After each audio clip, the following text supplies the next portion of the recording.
A flurry of new actions. President Donald Trump is pausing federal grants and loans in the next hour. This could potentially impact everything from higher education to healthcare, research, and small businesses.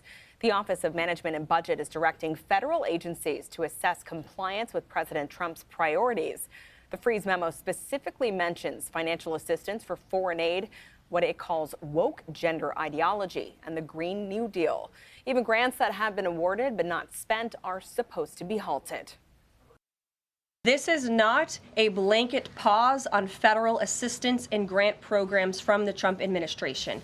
Individual assistance, that includes, I'm not naming everything that's included, but just to give you a few examples, Social Security benefits, Medicare benefits, food stamps, welfare benefits, assistance that is going directly to individuals will not be impacted by this pause. Meanwhile, Michigan Attorney General Dana Nessel responded to the freezing memo, saying in part, quote, "We are receiving reports of critical impacts to significant programs many millions of Michiganders rely upon daily for vital services. I intend to file litigation today to protect these programs and restore these vital services." The memo has left countless people who are dependent on that money wondering how they will be affected. That includes college students. CBS News Detroit's Elaine Rojas Castillo explores how this move may impact them and what that may mean for their futures. I would not have the option to graduate if it wasn't for financial aid. Anna Lariviere is a senior at the University of Michigan-Dearborn. Heading into her final semester, she says the news of the Trump administration's pause on federal funding was tough to understand. Students really can't fathom why either. It's confusing about how it's going to impact us, but then also I know a lot of us are confused about the reasoning behind the pause. On Tuesday, the White House announced a new executive order that puts a freeze on spending, with officials saying the decision was to ensure that all funding complies with President Trump's executive orders.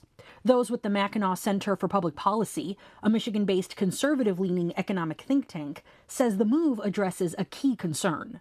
We think the government is way too involved in too many areas. So it is good that the executive branch is trying to look at the role of what is the federal government funding, and is the funding going to areas that are important and significant to people. Both private and public colleges and universities, including many in our state, rely on grants to provide resources and opportunities to their faculty and students. Political science professor Mitchell Sollenberger says that loss could be significant.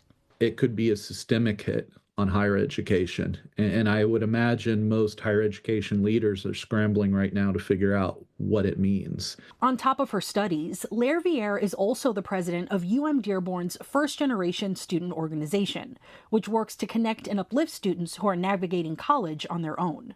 It's not necessarily for the fact of, oh, they aren't smart enough or college is like too hard for them. It's mainly because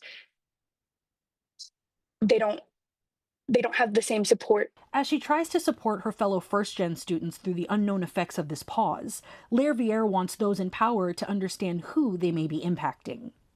If you can't get your education and there's no diverse voices in all the education and all the fields after you have your education, we're back where we started.